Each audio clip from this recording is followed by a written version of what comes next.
Truffa del finto carabiniere. Il personaggio principale dell'intera inchiesta, Luciano Montemurro, 63 anni di Favara, ha scelto il rito abbreviato. Gli altri due imputati, i fratelli Angelo e Diego Favata, 58 e 50 anni, di Canicattì, difesi dagli avvocati Calogero Meli e Paolo Ingrao, sono stati rinviati a giudizio, e ha preso il via l'approfondimento dibattimentale. I giudici della seconda sezione penale del Tribunale di Agrigento, presieduta da Vilma Angela Mazzara, hanno disposto una perizia per verificare i contenuti delle conversazioni.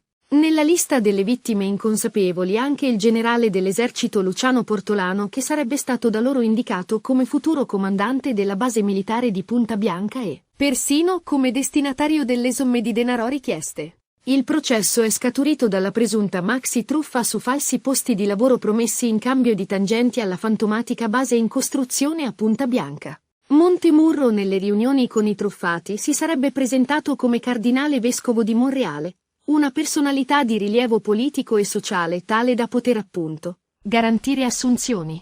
Sarebbero quasi 150 le vittime tra le province di Agrigento, Caltanissetta e Palermo. I truffati avrebbero versato somme a partire da 2.500 euro per saltare l'esame di assunzione.